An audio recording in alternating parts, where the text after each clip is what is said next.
Hello, beautiful souls. Today's episode is so good. And before we jump in, I have some exciting news to share. If you've ever wondered where you're blocking money, this is for you. I've created a free quiz to diagnose your money wounds so you can heal them and unblock yourself to receive more money.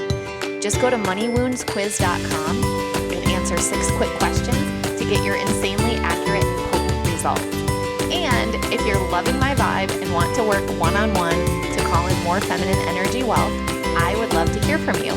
You can shoot me a DM on social media or go to emilywilcox.com to learn more. Hello, and welcome back to the Makes Money show. Okay, you guys are going to laugh at me because it is August. And the topic for this episode is something that really touched me from the Winter Olympics. So we're talking months and months and months and months ago now, but I can't stop thinking about it. And I'm not usually one to remember all the details about something, but I can still tell you this guy's name. And the wild thing is that this is someone who didn't even medal in the Olympics. And yet to me, it was the most inspiring story that came out of the Olympics. So here's the deal. In figure skating, and particularly in men's figure skating, there was a big speculation in the Olympics about whether or not we would see a quad axel attempted on Olympic ice. And of course, I don't know all of the ins and outs of figure skating, so I learn as the announcers are talking about why these things are important. But the triple axel is still one of the highest scoring things in any figure skating. But women aren't even allowed to do any quad jumps. So the triple axel is the highest scoring non-combination jump that women figure skaters can do. And for the longest time, it was the same for men. So something about the axel jump is already really difficult. And then now we're starting to talk about quad axels. So I looked it up, and the thing that makes the axel jump the most difficult is that you're entering the jump facing forward, whereas all the other jumps, you're entering it facing backward. So in order for it to count, there's an extra half a rotation that's required. So for a triple axel, you're having to make 3.5 rotations. For the quad axel, you're having to do 4.5 rotations in order for it to count. So quad axel never, ever been attempted on Olympic ice. There's only a handful of men skaters in the whole world that can do them. I don't think there's any women skaters at this point that can do a quad axel. So it's exciting because we're already seeing the evolution of the sport. And then there's this question of on the biggest stage with the biggest spotlight, will it be attempted? And so there's this Japanese figure skater named Yuzuru Hanyu. And Hanyu was in the competition in the men's individuals and had been practicing the quad axel in the days leading up to the singles competition or the short program or what have you. And so he attempted it multiple times in practice, fell every time. Tried it again, fell again. Tried it again, fell again. So this was the day before the competition. And so the announcers on competition day are what's going to happen? So of course they're watching him in warm-up. In warm-up, he goes for the quad axel, falls, tries one more time, falls again. So now we're talking about someone who has fallen the last 6 times he's attempted this jump. Is he going to do it on Olympic ice? What's going to happen? Is he going to land it? Is he even going to try it? And often, if you're into figure skating, you will see the skaters say they're going to do one thing, and then sometimes they kind of feel uneasy during the program and they don't even attempt it. So they'll go for a triple axel. Oh, it was a double. They'll it'll say on their roster that they're about to do a triple flip, triple loop, oh, they'll go triple flip, double loop. And so they'll land it, but they'll do a lesser version because for whatever reason, they're not feeling confident in that moment. So they kind of call an audible, so to speak. So there's all of this speculation as to whether or not he's going to attempt it. And I believe, like, based on his age, and maybe he already said this going into the Olympics, that this was going to be it for him, right? This is his last time on Olympic ice. And so he goes out there and he's skating his routine. And I believe it's the opening jump, right? Because you want to do it on like the freshest legs. So he's leading up to it. What's going to happen? He jumps in the air.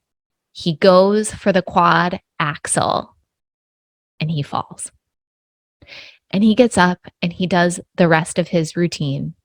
And when the dust settles and all of the scores are in and all of the men compete, he finishes 4th. So he doesn't medal in the Olympics. And I was brought to tears thinking about the courage that it takes to do something that's never been done, and not to do it in private, but to do it when you know that you have the most people ever watching your performance, when the stakes are the highest. And to me, I imagine this wrestling with, do I try to get the medal and play it a little safer? Or do I leave it all out there on the ice so that for the rest of my life, I don't have to wonder what would have happened had I tried the quad axel? And it still brings tears to my eyes, and maybe you can even hear it in my voice, because the truth is, I don't think I would have been brave enough to do that. The fear of judgment, the risk of embarrassment, having fallen the last 6 times attempting this, I don't think I would have had the courage to go out there and fall on my ass in front of millions and millions of people watching, representing my country, knowing that was going to be my last time on Olympic ice. But I want to be like him. I just have the utmost respect for someone that says, I don't want to wonder. I don't want to get to the end of my life and wonder what would have happened if I had played it all out. And if I had really gone for it, what would have happened? And that's why it still touches me to this day. And that's why I wanted to record an episode about this. Because at some point, we're all going to get to the end of our lives. And if we're lucky, if it happens slowly, if it happens in old age, we will have a lot of time to reflect back on how we spent the years on this planet, in this body, in this lifetime. I can't imagine getting to that point and having a lot of regrets and a lot of pivotal moments where it's like, oh, what would have happened had I had the courage to try? And having to live with that question because there's no answer. And for Yuzuru Hanyu, he's got the answer. The answer is, I tried and I fell, but you know what? I tried. And now there's no part of my life where I have to live with the question of what would have happened. I know. I gave it my best. I went out there and I tried. And so I pulled up this article where he talks about his mindset. And he said, performing in that atmosphere makes me so happy. I'm so glad that I'm Yuzuru Hanyu. I am so lucky. I knew that there were so many people supporting me on the other side of the television cameras, Same goes for the people in China. Same goes for the areas where we were devastated by the earthquake in Japan. I knew that a lot of people were supporting me from all over the world.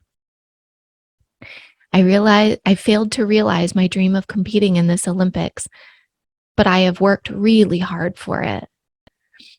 So he was hoping to get, he's been a gold medalist in the past. And so this time he didn't medal at all. But he said, if I'm not doing the quad axel, I could have done a better combo. But the attempted quad axel was my pride. It's going to make me more complete. That's why I did it. Isn't that so beautiful?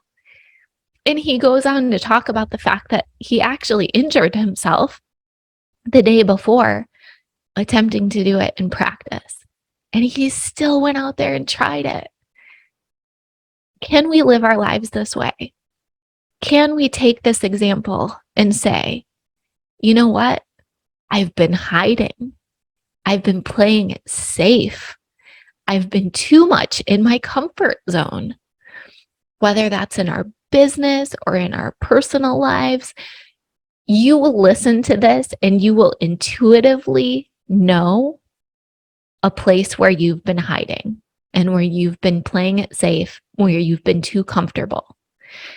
Let this episode be a challenge for you, an invitation to get uncomfortable, to get out of your comfort zone, and to leave it all on the competition floor.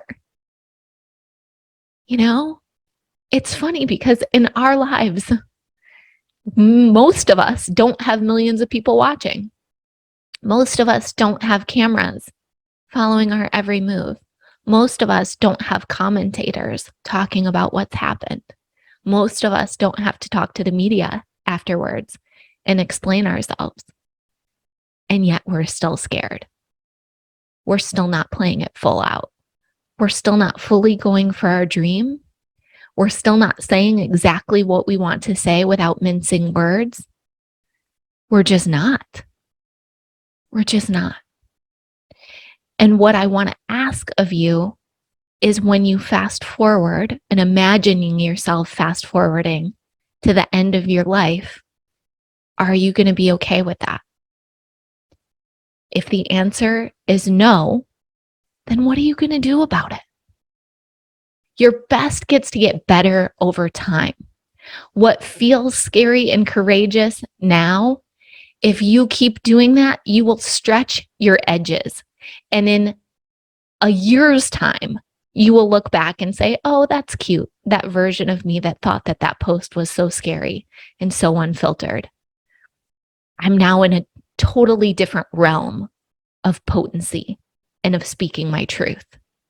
But it all starts with us being willing to meet ourselves at whatever our current edge is, and playing all out and doing our best and taking the risk that we fall in front of an audience, that we feel embarrassed, that we feel some shame, that we feel some judgment, but underneath it all saying, but what's more important to me is that I went for it and I know I gave it my all. And because of that, I can live with myself. What I can't live with is my watered down truth. I say I'm going after my dreams, but I'm not really. I'm actually holding back so that I can stay comfortable. That's what I can't live with. So I'm beyond grateful to Yuzuru Hanyu for giving us that example. And I think it transcends our traditional definition of success.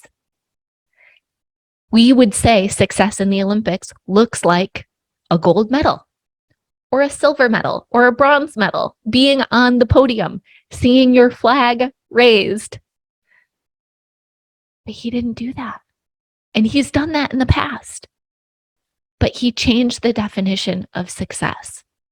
And success for him was leaving it all on the competition floor, going for it no matter what, living a life where he doesn't have regrets or questions or what ifs at the end of his life.